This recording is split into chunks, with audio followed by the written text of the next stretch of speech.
everybody, welcome back to Matt Money. Today we have the opportunity to talk to you guys about a gold company which has acquired 8 assets over British Columbia, Ontario, Argentina, and more recently Newfoundland. We're talking about some mines that have been in production for over 100 years, some mines that are just getting started, and some delineation that is going on, some exploration programs. So we'll touch on a lot of those things. We'll touch on obviously the highlights of each of these 8 mines. We'll touch on the current ongoing exploration programs in some of these mines. Talk about the prudent management of the company itself, where they've been able to de-lever and de-risk capital exposure in some of the mines that they have. And we'll talk about the prospectivity of all these mines as well. We'll talk about the current price environment of gold. And we'll also talk about just what is the plan going forward. I hope to talk to you guys more and more over the coming months about Falcon Gold. It is a company in Canada, and we will have the opportunity to look over 8 great assets for you guys. So hopefully you guys stick around for the rest of the investor presentation as we hop in and talk more about Kareem and some of his assets across Canada and some of the Americas. Thanks. So switching gears into the computer here, we have the opportunity to look at how gold has performed over the past 5 years. So if you look from 2016 to the mid-2019 timeframe, gold was in that channel of about $1,100 to $1,300, where it broke out going into the second half of 2019, where it peaked obviously in September of 2020, as everybody was very familiar with that. And it's somewhat retraced down to the 1800 range, but retraced rather slowly and has kind of held that sort of support in the 1700 to 1800, 1900 range there. And so with that being said, it's a strong environment. You can see the gold price is most likely supported by the gold reserves out of the major gold companies being down over 26%, going from 2012 to 2017 respectively. And I've actually seen graphics that have shown the 2020 results being down over 40% since 2012. A lot of that has to do with the lack of capital investment we've seen over the past 8 to 9 years since gold has really peaked since 2012, and we're expecting some of these junior mining companies to be able to support that, companies like Falcon Gold in that respect, to bring back some of these gold reserves that, say, the big majors like Barrick Gold and some of the others can potentially acquire in the future to be able to help increase those gold reserves kind of going forward. So the senior companies, as we talked about with David Garofalo, are really focusing on potentially acquiring these junior mining companies. These junior mining companies have done a great job of being able to find resources with low debt and to be able to develop these resources to potentially get themselves acquired by senior mining companies in the future.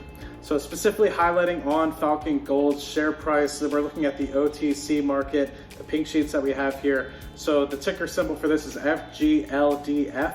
And recently, actually, what is touched on the next slide, actually, that Falcon Gold has the opportunity to potentially file in the OTCQB. So the opportunity to get a little bit further up the scale of the OTC market. So hopefully that works out for them in the coming weeks. But we can see over the past 6 months or so, since about January, the price of Falcon Gold has really cycled between the high 6s and low 9 cent range. And so that being said, with the prices that we've seen in gold staying at where they're at, and the continued exploration program that we'll touch on in Falcon Gold, doesn't make sense why this company is potentially trading at only a $7 million market cap with the potential that it might have going forward. So speaking of the prospective resources that Falcon Gold might have under its remit, so we have the 4 or 5 different assets they have in Ontario, so the Central Canada Camping Lake, as well as the Burton Gold and Springpole West assets there. And then obviously in British Columbia, they have the Gaspard Gold, they have the Spitfire and Sunny Boy. And in Newfoundland, they have the Hope Brook asset, which they just acquired. And they also have that 7th asset there, Esperanza Gold, Silver, and Copper play that they have in Argentina. So specifically highlighting the assets to a bigger degree, giving them kind of an idea as to what each individual asset brings to the table. So we're looking at the Central Canada Gold property, which we'll take a bigger deep dive into in just a second. This is going to be the flagship property of Falcon Gold at the moment. It's got an ongoing drilling and exploration program. Moving on to Camping Lake, also in Ontario. Recently expanded this to over 3,200 hectares. They have a joint venture with partner Marvel Discovery Corp, which is hopefully another company we'll be discussing in the near future as well.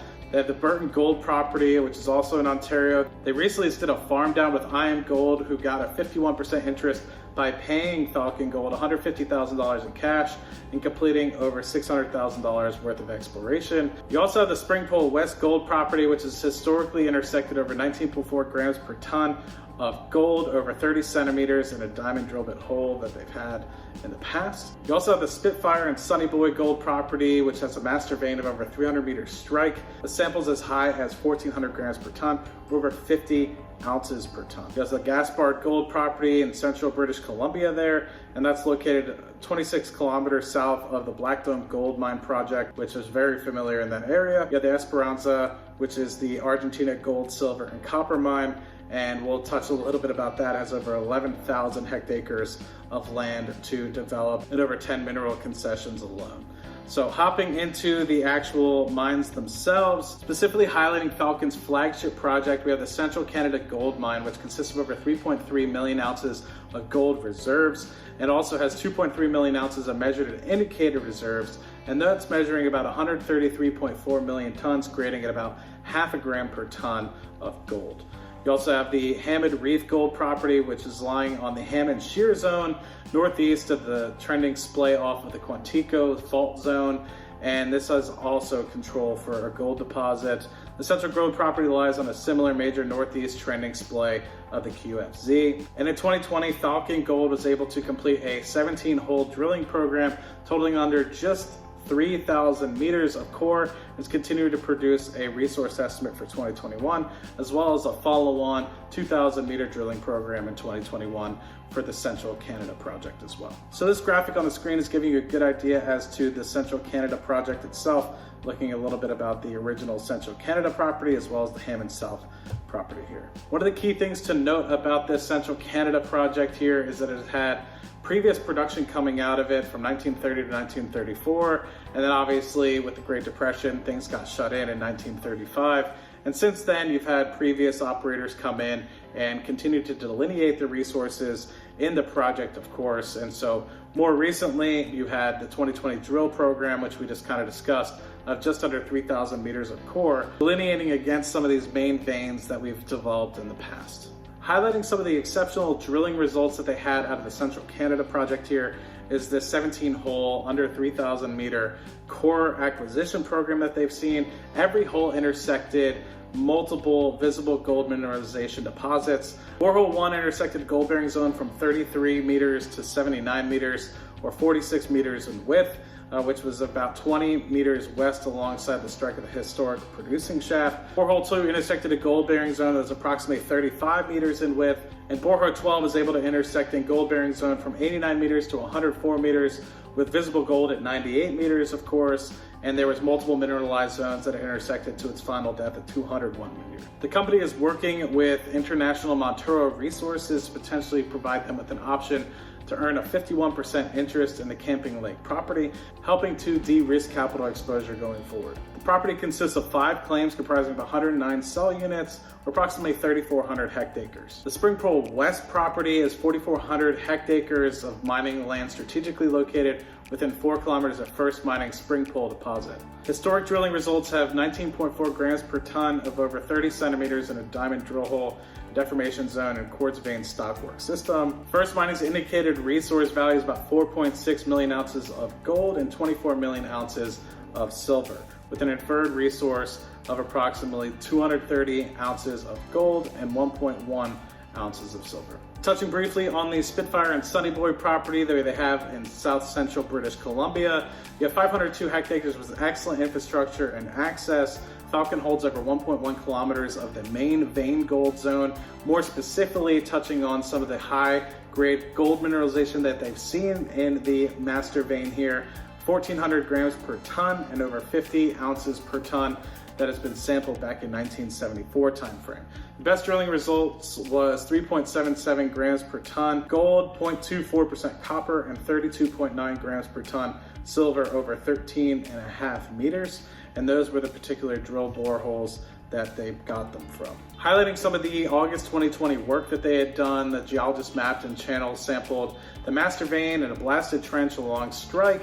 And of this, you're able to get 59.8 or 1.74 ounces per ton of gold over a 2.2 meter horizon, which included 1 meter interval of over 3.56 ounces per ton of gold. Approximately 125 meters along strike, another channel of the sample master vein sampled 1.4 grams per ton over 1 meter of gold. Additional vein structures, the clip vein was discovered downslope of the master vein, approximately 25 meters lower in elevation, but that was able to get 22.8 grams per ton of gold as well. Highlighting on Argentina before we actually move to the Newfoundland acquisition which was recently announced this past month. Argentina, or the URSA concession, has 10 mineral concessions of silver, gold, as well as copper, 1,100 hectares of land, several past producing and artisanal gold mines that they've had on the property itself, and they have principal occurrences such as the Colinas West and the East, structures running several kilometers on the southeastern strike, and they have an ongoing work program to help delineate these resources. And last but not least, I want to touch on the acquisition that Falcon has done on July 13th in the Hope Brook, Newfoundland prospect here. This is very close to First Mining Sokoman and Marble Discovery acreage here, and so with that they've been able to acquire just under 25,000 hectares strategically located nearby some of these existing producers. Falcon's Hope Brook property is a new land acquisition hosted within the exploit subzone of the central Newfoundland gold belt. Property covers extensions of proximal 2 major structures linked to significant gold prospects in southern Newfoundland. So for those that are more familiar with the area here, we have Newfound's Queensway Gold Project, which is hugely prolific, and the flagship project for Newfound Gold. Falcon's land position straddles both eastern and western extents of recent land acquisitions by multiple companies and joint ventures, and now Falcon has a controlling interest of considerable structural complexity marked by large-scale fold and fault structures which help provide structural controls for traps, gold mineralization within the area. All right, everybody, so thank you for the opportunity for me to bring you Falcon Gold and their 8 assets that they have spread across Canada and Argentina. Hopefully in the future we'll be able to bring you more information on drilling results and as well as further acquisitions that they might have going forward, and hopefully an interview with the CEO as well. If you took a look at the presentation, it doesn't really make sense as to why the company is only trading an $8 million market cap. With their strategic partnerships going forward, I'm curious to see in the near future, as they start bringing more and more of these resources to light, curious to see what happens to the market capitalization of the company going forward. So very much looking forward to bringing this information to you guys in the future, and I'll talk to you guys on the next video. Cheers.